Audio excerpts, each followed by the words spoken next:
7 ہجری میں غزوہ خیبر، 8 ہجری میں فتح مکہ اور 8 ہجری میں غزوہ حنین مشرکین عرب کے خلاف آخری جنگ ہوتی ہے۔ 9 ہجری کے اندر غزوہ تبوک رومن امپائر سے ٹکرانے کے لیے نبی علیہ السلام خود تشریف لے گئے 30,000 جانثار صحابہ کے ساتھ رضی اللہ عنہم اجمعین، لیکن رومن امپائر کا جو ہیڈ تھا کیسر روم، وہ دہشت کھا کے بھاگ گیا۔ نبی علیہ السلام آلموسٹ وہاں پہ 40 دن تک رہے، تمام قبائل سے آپ نے معاہدے کیے کہ یا نیوٹرل رہو گے یا ہمارا ساتھ دو گے۔ اگر کیسر روم اس وقت جنگ کے لیے تیار ہو جاتا تو جنگ یرموک وہیں پہ ہو جاتا، اور پھر نبی علیہ السلام کی 11 ہجری میں وفات ہوگی۔ یہ میں نے ایک ہسٹری کے طور پہ بتایا۔ سیدنا علی کا مشورہ تھا کہ ہجرت کو ہم بینچ مارک مقرر کر کے پیرلل میں جو ہمارا لیونر کیلنڈر ہے چاند کے اعتبار سے وہ ہجری کیلنڈر سٹارٹ کیا جائے۔ ویسے لیونر کیلنڈر تو اسلام سے پہلے کا ہے، سولر بھی اور لیونر، لیکن پھر یہ اسلام کے ساتھ ہی منسوب ہو گیا۔ عیسوی بھی مسلمانوں کے ہی ہیں اور ہجری بھی مسلمانوں کے ہی۔ سیدنا عثمان رضی اللہ تعالیٰ عنہ کا مشورہ تھا کہ محرم کو بینچ مارک کیا جائے پہلے مہینے کے اعتبار سے۔ نبی علیہ السلام کے مبارک دور میں، سیدنا ابوبکر کے دور میں یہ ڈیسائیڈ نہیں تھا کہ کس مہینے سے اسلامی کیلنڈر سٹارٹ ہو، تو سیدنا عثمان کا مشورہ تھا کہ محرم سے سٹارٹ ہو۔ اس کی ٹیکنیکل ریزن یہ ہے کہ صحیح مسلم میں حدیث ہے کہ رمضان مبارک کے بعد اللہ تعالیٰ کو سب سے بڑھ کر محبوب روزے اللہ کے مہینے کے روزے ہیں، اور اللہ کا مہینہ ہے محرم۔ نبی صلی اللہ علیہ وآلہ وسلم نے فرمایا، تو چونکہ اللہ تعالیٰ نے اسے خاص اپنے ساتھ اس مہینے کو کیا ہے، رمضان تو امت کا مہینہ ہے، محرم کے مہینے کو اپنے ساتھ خاص کیا ہے، اس لیے سیدنا عثمان کا مشورہ تھا کہ اسے بینچ مارک کیا۔ اس کے علاوہ سورہ توبہ کی آیت نمبر 36 میں آپ پڑھیں گے کہ جب سے اللہ تعالیٰ نے زمین و آسمان کو پیدا فرمایا تو حرمت والے مہینے 4 ہیں، کل مہینوں کی تعداد 12 ہے۔ آپ دیکھیں لیونر ایئرز دیکھیں، اس میں 12 مہینے ہیں، سولر میں بھی 12 ہیں، اور ان میں سے 4 حرمت والے ہیں۔ وہ کون سے 4 ہیں؟ وہ بخاری اور مسلم دونوں میں یوم النحر کا خطبہ ہے نبی علیہ السلام کا، قربانی والے دن کا، اس میں آپ علیہ السلام نے فرمایا وہ 3 کنزیکٹیو مہینے ہیں، ذی قعدہ، ذو الحجہ اور محرم، اور چوتھا مہینہ ہے رجب کا۔ یہ 4 حرمت والے مہینے ہیں۔ اسلام سے پہلے بھی ان مہینوں کے اندر جنگ کرنا منع تھی، لڑائی کرنا منع تھا، اور اسلام نے بھی اسے حرام کیا، ان کی یہ حرمت ہے۔ تو اسلامی جب کیلنڈر کا آغاز محرم سے ڈیسائیڈ کیا گیا، پھر محرم کی اہمیت اور بڑھ گئی کہ پہلا مہینہ ہی حرمت والا ہے۔ اس کے علاوہ محرم کے مہینے میں ایک دن ایسا تھا، عاشورہ کا دن، جو بخاری مسلم میں آلموسٹ 50 احادیث ہے کہ جو اسلام سے قبل بھی مشرکین عرب اس دن کا روزہ رکھتے تھے، اسلام نے اسے کنٹینیو کیا، اور جب تک رمضان کے مہینے کے روزے فرض نہیں ہوئے، یہ عاشورہ کا 10 محرم کا روزہ فرض تھا۔ عاشورہ کا لفظ بخاری مسلم میں موجود ہے۔ جب یہ فرض ہو گیا تو بخاری مسلم میں آتا ہے، نبی علیہ السلام نے فرمایا یہ آپشنل ہے۔ اس کے علاوہ ایک اور حدیث بھی ہے بخاری اور مسلم میں، جب نبی علیہ السلام ہجرت کر کے مدینہ شریف آئے اور آپ کو یہ پتا چلا کہ یہودی جو ہے وہ 10 محرم کا روزہ رکھتے ہیں، تو آپ علیہ السلام نے ان سے پوچھا کیوں رکھتے ہو؟ تو انہوں نے کہا کہ ہم اسے عید کے طور پہ مناتے ہیں۔ ایک طریق میں آتا ہے عید کے الفاظ، ایک میں آتا ہے ہم خوشی کا دن مناتے ہیں، ایک میں الفاظ ہے ایام اللہ میں سے، یہ تینوں الفاظ بخاری مسلم میں ملتے ہیں۔ تو آپ صلی اللہ علیہ وآلہ وسلم نے فرمایا ہم زیادہ حق رکھتے ہیں کہ حضرت موسیٰ علیہ السلام کا یہ دن ہم منائیں، تو آپ نے فرمایا تم بھی روزہ رکھا کرو۔ مسلمانوں نے پھر سے اس روزے کو شروع کیا۔ پھر بخاری مسلم کی ایک حدیث میں آتا ہے کہ ایک صحابی نے عرض کیا کہ اللہ کے محبوب صلی اللہ علیہ وآلہ وسلم آپ تو ہمیں مخالفت کا حکم دیتے ہیں یہود و نصارہ کی، تو یہ انہی کی پیروی ہو جائے گی۔ تو آپ نے فرمایا کہ اگلے سال میں زندہ رہا تو 9 محرم کا روزہ رکھوں گا۔ لیکن جب مسلم شریف کی اس حدیث کا ترجمہ کیا جاتا ہے تو بریکٹ میں لکھا جاتا ہے بھی، 9 کا بھی رکھوں گا، اس لیے کہ جامعہ ترمذی کے اندر موجود ہے 755 نمبر حدیث، اس کے انڈر امام ترمذی نے کومنٹس لکھے ہیں کہ عبداللہ ابن عباس کہتے ہیں یہود و نصارہ کی مخالفت کرو، 9 اور 10 دونوں کا روزہ رکھو۔ اس کی پوری سند سنن الکبریٰ البیہقی میں موجود ہے۔ اس کے علاوہ جو اہل تشیع کا اس روزے پر اعتراض ہے، یہودیوں کا بھی ایک اعتراض ہے کہ جی ہم تو کوئی نہیں رکھتے، تو میں نے بتایا کہ اب وہ مہینے چینج ہو چکے ہیں، آج بھی وہ اس دن کو مناتے ہیں، لیکن ان کے اس مہینے کا نام تشریع ہے۔ تشریع بھی بولا جاتا ہے، تشریع بھی، اور یوم کپور اسے کہا جاتا ہے۔ وہ میں نے 1.25 گھنٹے کا لیکچر آلموسٹ ریکارڈ کروایا ہے، آج کل ہم نے فیس بک پہ اپلوڈ کیا ہے۔ اب 1.25 گھنٹے تو میں نہیں بول سکتا، تو جسے وہ اختلافی موضوع چاہیے تو وہ اس کو دیکھ لیں۔ باقی پھر اسلام میں تو محرم کی اہمیت اس وقت زیادہ بڑھ گئی کہ جب اس امت نے نبی صلی اللہ علیہ وآلہ وسلم کو قبر میں گئے ہوئے صرف 50 سال گزرے تھے، آپ کی پوری اولاد کو سوائے چند ایک کے میدان کربلا میں مظلومانہ شہید کر دیا۔ سیدنا حسین ابن علی رضی اللہ تعالیٰ عنہ کی شہادت نے اس مہینے کو اور عاشورہ کے دن کو ہمیشہ کے لیے امر کر دیا. ویسے اگر آپ بخاری مسلم میں تو آتا نا اس دن فرعون ڈبویا گیا تھا، ایام اللہ میں سے ہے. اس کے علاوہ اگر آپ تاریخ کی کتابیں پڑھیں گے تو آپ کو پتا چلے گا کہ اللہ تعالیٰ کے فیصلے کے بڑے بڑے دن جو ہیں وہ 10 محرم کو ہی آئے ہیں. 10 محرم کے دن ہی یونس علیہ السلام کو مچھلی کے پیٹ سے نجات ملی تھی. اب اس پہ حدیثیں سپورٹنگ نہیں لیکن تاریخ میں یہ روایتیں ملتی ہیں. 10 محرم کے دن ہی اللہ تعالیٰ نے سیدنا آدم علیہ السلام اور سیدہ حوا کی ملاقات کروا دی تھی. اس کے علاوہ کئی اور واقعات آپ کو ملتے ہیں، اس ڈیٹیل میں جانے کے لیے ضرورت نہیں ہے. اس قسم کی آپ نے اگر میٹھی میٹھی باتیں سنی ہو تو طارق جمیل حافظہ اللہ تعالیٰ کے آج کل کافی کلپ چڑھے ہیں، وہ آپ دیکھ لیں. ہم نے تو یہاں پہ تحقیقی باتیں کرنی ہوتی ہیں، تو اس لیے میں ان چیزوں میں ٹائم لگا کے اپنی بات کا رخ اور طرف نہیں لے کے جانا چاہتا. تو یہ جناب محرم کی اہمیت ہے، اور کربلا کے اعتبار سے تو ظاہر ہے کہ پھر اہمیت بڑھ گئی کہ مسلمان دیکھیں اس پہ تو اجماع کر چکے ہیں کہ پوری دنیا کے مسلمان محرم کے مہینے میں جو ہے وہ کربلا کو یاد کرتے ہیں. کوئی اس دن ماتم کر کے یاد کرتا ہے، کوئی اس دن فضائل اہل بیت سنا کے یاد کرتا ہے، کوئی اس دن یزید کے فضائل سناتا ہے. تو اپنا اپنا کام سارے ڈیوٹی پوری کر رہے ہیں. ٹھیک ہے، تو نصیب والوں کا حصہ ہے. اللہ تعالیٰ ہمارا خاتمہ اہل بیت کے ساتھ فرمائے، قیامت والدین ہمیں معشور فرمائے ان کے ساتھ، آمین. اور ان کی محبت پہ ہمارا خاتمہ فرمائے، آمین. بخاری کی اس حدیث میں آتا ہے کہ عبداللہ بن عباس کا جب یہ قول بیان کرتے ہیں حضرت سعید ابن جبیر، تو ان کو بعض تبع تابعین کہتے ہیں کہ جب ہم لوگوں سے یہ بیان کرتے ہیں نا کہ اس سے مراد خیر کثیر ہے، تو لوگ کہتے ہیں کہ نہیں، الکوثر سے مراد جنت کی ایک نہر ہے الکوثر. تو سعید ابن جبیر کہتے ہیں کہ جنت کی وہ نہر بھی تو خیر کثیر میں داخل ہے. حضور کو جو جنت کی نعمتیں ملیں گی وہ بھی کثرت کے ساتھ ملیں گی. تو یہ اس کی جو تفسیر ہے نا خیر کثیر والی، یہ سب سے آپٹیمل ہے. اس میں جو ہے وہ حوض کوثر بھی شامل ہے. جو صحیح مسلم میں حدیث ہے کہ نبی صلی اللہ علیہ وآلہ وسلم صحابہ میں بیٹھے تھے تو آپ کو اچانک ایک اونگ آئی. تھوڑی دیر بعد جب آپ کی آنکھ کھلی تو آپ مسکرا رہے تھے، اور پھر آپ نے کہا کہ ابھی ابھی اللہ تعالیٰ نے مجھ پہ یہ آیات نازل کی ہیں، بسم اللہ الرحمن الرحیم، یعنی آپ اسلام نے بسم اللہ سے سٹارٹ کیا. انا اعطیناک الکوثر فصل لربک وانحر ان شانئک هو الابتر. اور پھر آپ نے فرمایا کہ جانتے ہو یہ الکوثر کیا ہے؟ تو صحابہ نے کہا اللہ اس کا رسول بہتر جانتے ہیں. تو آپ صلی اللہ علیہ وآلہ وسلم نے فرمایا یہ جنت میں ایک نہر ہے جو مجھے اللہ تعالیٰ نے عطا فرمائی ہے، اور اس کے کنارے کی جو مٹی ہے وہ کستوری سے زیادہ خوشبودار ہے، اور اس کے برتن آسمان کے ستاروں کے برابر ہے. اور صحیح بخاری میں آتا ہے کہ شب معراج جب نبی علیہ السلام جنت میں سیر کر رہے تھے تو وہاں آپ کو ایک نہر دکھائی گئی، اور جبرائیل علیہ السلام نے کہا کہ یہ وہ الکوثر ہے جو آپ کو اللہ تعالیٰ نے عطا کی ہے. اور آپ صلی اللہ علیہ وآلہ وسلم کے الفاظ ہیں بخاری مسلم دونوں میں کہ اس کا جو مشروب ہے وہ دودھ سے زیادہ سفید، شہد سے زیادہ میٹھا، اور اس کی خوشبو کستوری کی خوشبو سے زیادہ ہے.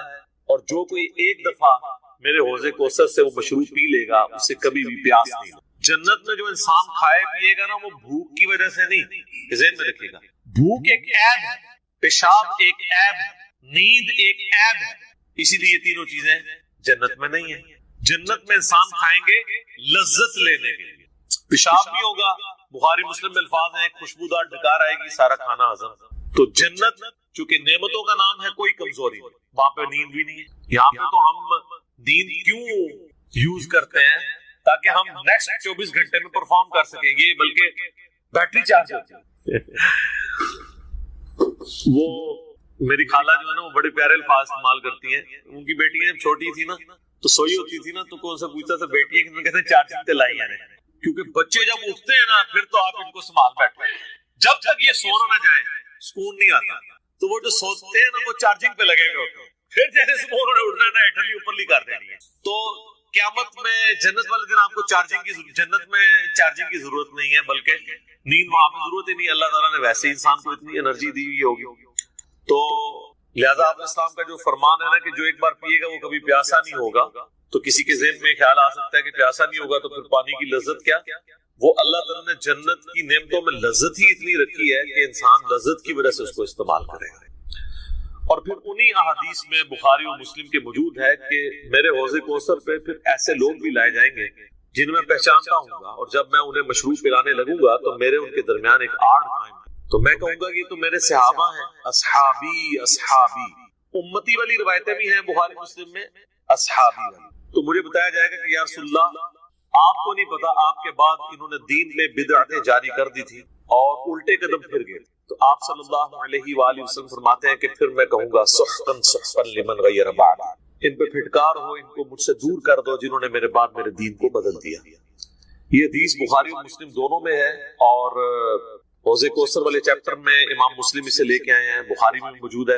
اس حدیث پہ کامنٹس ہیں عبداللہ ابن ابی ملیکہ تابعی کے، وہ جب بھی حدیث بیان کیا کرتے تھے تو وہ کہا کرتے تھے اے اللہ ہم تجھ سے یہ دعا کرتے ہیں کہ تیرے نبی کی وفات کے بعد ان کے دل سے الٹے قدم نہ پھیریں، آمین ثم آمین۔ تو اللہ تعالیٰ ہمیں حوض کوثر پہ آپ صلی اللہ علیہ وآلہ وسلم کے مبارک ہاتھوں سے مشروب نصیب فرمائے۔ یہ دعا انسان کو اپنے لیے کرنی چاہیے، ظاہر ہے کہ وہ اہل جنت ہوں گے۔ اور بخاری مسلم میں کہ اس کے جو برتن ہے نا، وہ برتن ہی آسمان کے ستاروں کے برابر اس کی تعداد ہے۔ پورا ایک نقشہ کھینچا گیا۔ آپ مشکات کی 30 جلد میں حوض کوثر اور شفاعت والا چیپٹر نکالیں تو آپ کو وہ ساری احادیث مل جائیں گی۔ ترمذی اور ابن ماجہ میں ایک وہ حدیث بھی بڑی مشہور ہے جو حضرت انس بن مالک کہتے ہیں کہ یا رسول اللہ کیا میری شفاعت کریں گے؟ تو آپ فرمایا میں کروں گا۔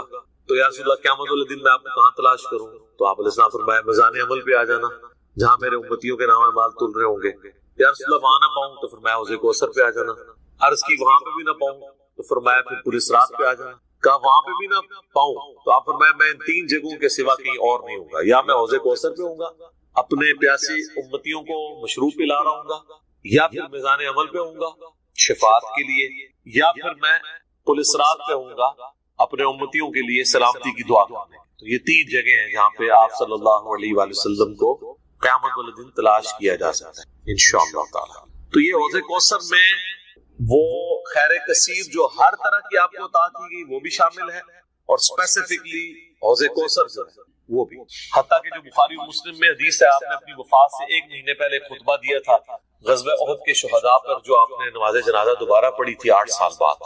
اس میں الفاظ ہیں، آپ نے فرمایا کہ میرا ممبر جو ہے وہ حوض کوثر پہ لگا ہوا ہے۔ یہ والے جو الفاظ ہیں یہ دوسری حدیث میں، کیونکہ وہاں پہ ممبر نہیں تھا، یہ الفاظ ہیں بخاری و مسلم کی وہ حدیث کہ میرے گھر سے میرے ممبر سے میرے گھر تک جنت کے ٹکڑوں میں سے ایک ٹکڑا ہے ریاض الجنہ، اس میں الفاظ ہے اور میرا ممبر جو ہے وہ حوض کوثر پہ لگا ہوا ہے۔ یعنی آپ علیہ السلام وہ دیکھ رہے تھے حوض کوثر کا منظر، ٹائم میں گزار کے آپ کو دکھایا گیا۔ وہ جو بخاری مسلم کی وہ والی حدیث ہے عقبہ بن عامر والی، جو شہدائے احد پہ آپ نے 8 سال بعد جنازہ پڑھا اپنی وفات سے 1 مہینہ پہلے، اور عقبہ ابن عامر کے الفاظ ہیں یہ آخری دفعہ میں نے رسول اللہ کو ممبر پہ دیکھا، اس کے بعد میں نے آپ کو نہیں دیکھا۔ تو اس میں الفاظ ہیں، آپ نے فرمایا کہ میں اپنے حوض کوثر کو اس وقت بھی دیکھ رہا ہوں، اور دیکھنا میرے بعد جو ہے وہ مجھے تم سے یہ خطرہ نہیں کہ تم شرک میں مبتلا ہو جاؤ گے، بلکہ مجھے خطرہ ہے کہ تم دنیا کے مال میں پڑ جاؤ گے اور پھر اس کی لالچ میں ایک دوسرے کو قتل کرو گے اور تم بھی تباہ و برباد ہو جاؤ گے جس طرح اگلی قومیں تباہ و برباد ہو۔ تو اس میں بھی حوض کوثر کے الفاظ ہیں۔ اور پھر میرے ایک ربلا والے ریسرچ پیپر میں بھی آپ کو پتا ہے ایک حدیث ہے جو میں نے حوض کوثر کا ذکر اس حدیث کے اندر بھی موجود ہے، جب وہ سنن ابی داؤد کی ایک حدیث ہے نا، وہ عبید اللہ ابن زیاد کے پاس ایک وہ آتا ہے، ہاں یہ ابو داؤد کے اندر 4749 ہے۔ ابو طالوت تابعی کہتے ہیں کہ میں ابو برزہ کو میں نے دیکھا کہ وہ گورنر یزید عبید اللہ ابن زیاد کے پاس آئے جبکہ وہ دسترخوان پر تھا، تو اس نے ابو برزہ کو آتے ہوئے دیکھا اور کہا کہ یہ تمہارا ٹھگنا محمدی ہے۔ استغفر اللہ۔ ان کا قد چھوٹا تھا تو ان کا ہے گینڈا محمدی، یعنی محمدی اس نے اس لیے کہا کہ وہ حضور کا صحابی تھا۔ تو یہ کتنی سخت توہین کی عبید اللہ ابن زیاد۔ یہ وہی خبیث ہے جس کے بارے میں بخاری میں 3748 نمبر حدیث ہے، جس میں امام بخاری نے حسین کے ساتھ علیہ السلام لکھا ہے کہ یہ حضرت حسین کے حسن میں کلام کرنے لگا تو انس بن مالک نے کہا کہ رسول اللہ کے سب سے زیادہ مشابہت رکھنے والے حسین ہیں۔ یہ وہی عبید اللہ ابن زیاد ہے۔ تو یہ صحابہ کے گستاخ ہیں، آل امیہ ہیں، یہ بنو امیہ کی خدمت گار۔ تو اب آپ دیکھیں جب اس نے یہ بات کی نا تو حضرت ابو برزہ اس کی تنزیہ بات کو سمجھ گیا۔ آپ نے فرمایا مجھے گمان نہیں تھا کہ میں ایسے لوگوں کے دور حکومت تک زندہ رہوں گا جو مجھے رسول اللہ کی صحبت پر آر دلائیں گے، کہ میری زندگی میں یہ وقت بھی آنا ہے کہ رسول اللہ کی وجہ سے ہمیں پوری دنیا پہ غلبہ ملا اور اس غلبے کی حکومت کو جو لوگ انجوائے کر رہے ہیں عرب کے بدو، یہ رسول اللہ سے میری نسبت میں مجھے آر دلائیں گے کہ مجھے کہہ رہے ہیں کہ ٹھگنا محمدی، یعنی پنجابی کہتے ہیں گینڈا محمدی، نعوذ باللہ۔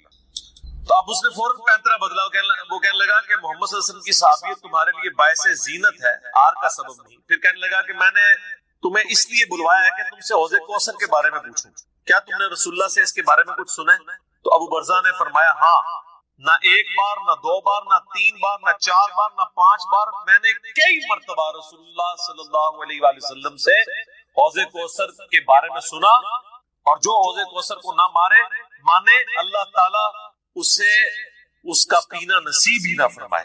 اور پھر سیدنا ابو طالوت کہتے ہیں کہ سیدنا ابو برزہ رضی اللہ تعالیٰ عنہ غصے کی حالت میں وہاں سے تشریف لے گئے، انہوں نے بدعا دی کہ جو حضور کے حوض کوثر کو نہیں مانتا اللہ تعالیٰ اس کو حوض کوثر نصیب ہی نہ کرے۔ تو حوض کوثر جو ہے ایک ریالٹی ہے، اور قیامت والے دن کی چند بڑی ایکٹیویٹیز جو انسان کے لیے تسکین کا باعث ہے، ان میں سے ایک عرش کا سایہ، اسی طریقے سے یہ حوض کوثر اس گرمی کے اندر اللہ تعالیٰ کی نعمتوں میں سے بڑی نعمت ہے، ہم سب کو نصیب فرمائے، آمین ثم آمین۔ ٹھیک ہو؟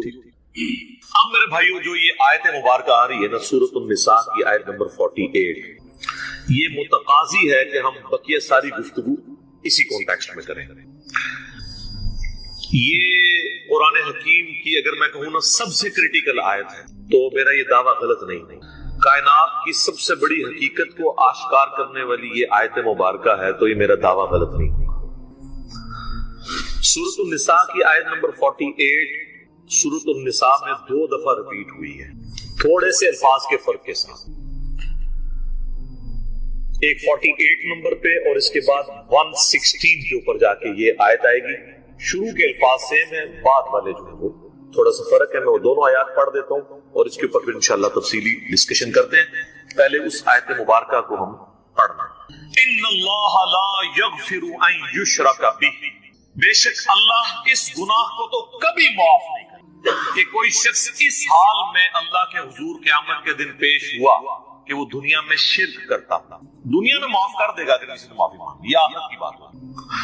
وَيَغْفِرُ مَا دُونَ ذَلِكَ لِمَن يَشَاءُ، اس کے علاوہ جتنے بھی گناہ ہیں جس کے لیے چاہے گا معاف کر دے گا، وہ بھی اوپن لائسنس نہیں ہے، جس کے لیے چاہے گا معاف کر دے گا، لیکن امید ہے کہ وہ قابل معافی ہے۔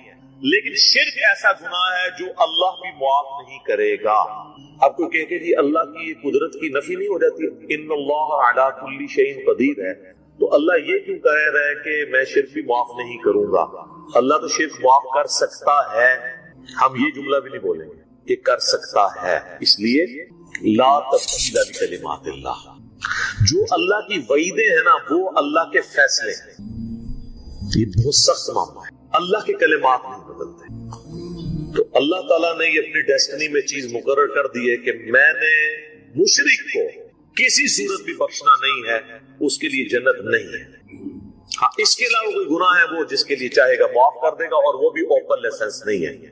اور اس میں آپ کو ایک گناہ کے حوالے سے بتا دوں، سن نبی داؤد میں حدیث ہے، نبی صلی اللہ علیہ وآلہ وسلم نے فرمایا کہ 2 گناہ ایسے ہیں جو اللہ تعالیٰ کبھی معاف نہیں کرے گا، باقی ہر گناہ معاف کر دے گا، ایک شرک اور دوسرا کسی مؤمن کا قتل ناحق۔ یہ جو اس میں ایک اشارہ تھا نا کہ اس کے علاوہ ہر گناہ چاہے گا، جس کے لیے چاہے گا معاف کر دے گا، تو اس کا کیا مطلب ہے؟ جس کے لیے نہیں چاہے گا نہیں معاف کرے گا۔ تو اس میں بھی اشارہ موجود ہے، کوئی ایسی چیز بھی ہے کہ جو اللہ تعالیٰ جس پہ گرفت کر سکتا ہے، اور وہ ہے قتل ناحق کسی مؤمن کا۔ تو اب مجھے بتائیں، جنہوں نے حسین ابن علی اور ان کے ساتھیوں کو ناحق قتل کیا، وہ کس امید پہ بیٹھے ہوئے ہیں؟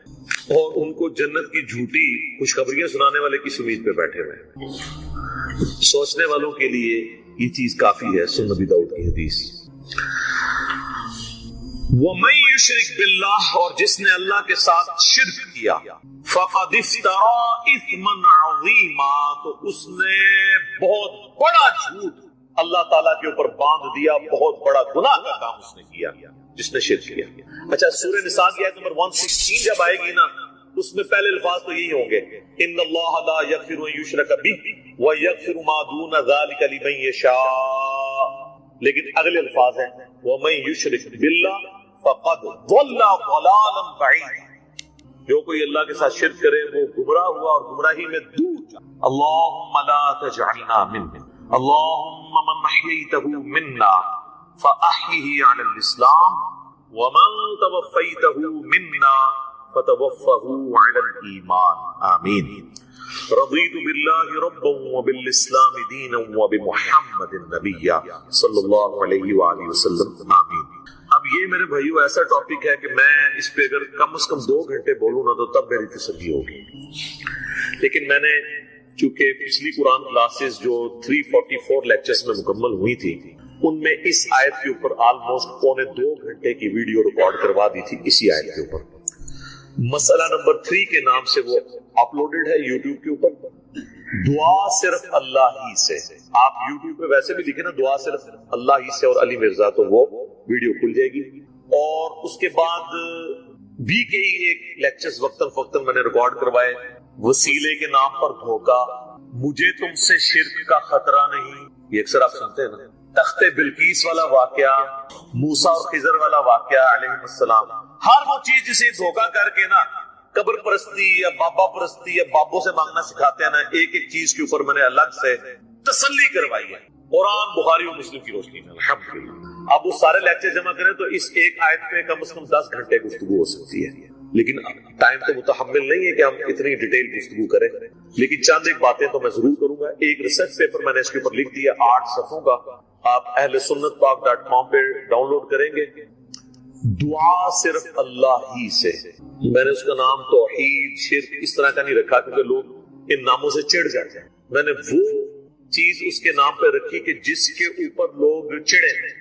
آپ کسی بھی مسلمان سے خواہ بریلوی ہو, دیوبندی ہو, اہل حدیث ہو, اہل تشیع ہو, جا کے پوچھیں کہ دعا کس سے کی جاتی ہے تو کیا کہے گا؟ اللہ سے. کوئی آپ کو نکھٹو قسم کا بھی بندہ یہ نہیں کہے گا کہ دعا جو ہے وہ کسی فرشتے سے ہو سکتی ہے, کسی جن سے ہو سکتی ہے, کسی پیغمبر سے ہو سکتی ہے. جی نہیں, نماز تے اللہ دی پڑھی دی ہے, دعا بھی اللہ کو مانگی. لیکن حالت یہ ہوگی کہ وہ دعا اللہ سے یہ مانگ رہا ہوگا. نماز میں تو قرآن کی وہ آیت سورۃ الفاتحہ کی 4 نمبر آیت کم از کم 17 رکھتے ہیں جو فرض ہیں روزانہ کی, ان میں 17 دفعہ پڑھتا ہوگا ایاک نعبد و ایاک نستعین. اے اللہ عبادت بھی صرف کریں گے اور مدد بھی صرف تجھی سے مانگیں گے. یہ مدد کون سی؟ دعا والی, غائب میں کسی کو پکارنا. ایک تو ہے آپ سامنے بیٹھے ہیں, یہ تو قرآن میں حکم ہے وَتَعَاوَنُوا عَلَى الْبِرِّ وَالتَّقْوَى وَلَا تَعَاوَنُوا عَلَى الْإِثْمِ وَالْعُدْوَانِ. نیکی اور پرہیزگاری کے کاموں میں ایک دوسرے کی مدد کرو, برائی میں مت کرو. یہ تو قرآن میں حکم ہے. میں آپ کو کہتا ہوں مجھے پانی پلا دیں, آپ مجھے پانی پلاتے ہیں, تو یہ قرآن میں حکم ہے کہ آپ نے اسباب اختیار کرنا ہے. لیکن آپ بغداد شریف میں, اجمیر شریف میں, اور وہاں بھی قبر میں دفن ہیں اور آپ مر چکے ہیں, آخرت کی زندگی میں زندہ ہیں, دنیا کی زندگی سے نکل چکے ہیں, اور میں آپ سے کہوں کہ پانی پلا دیں, وہی بات وہی جملہ ایک فریم آف ریفرنس کے بدلنے سے شرک بن جائے گا, کیونکہ آپ غیر اللہ سے دعا مانگیں. ظاہری اس باب میں تو آپ کافر سے بھی مدد مانگ سکتے. صحیح بخاری موجود ہے, نبی علیہ السلام جب فوت ہوئے تو آپ کی زرہ بھی ایک یہودی کے پاس گروی رکھی ہوئی تھی, گندم کے بس, اناج کے بس, تو آپ نے یہودی سے بھی مدد لی. بعض لوگ کہتے ہیں جی نبی علیہ السلام نے غزوہ خیبر پر مولا علی سے مدد مانگی.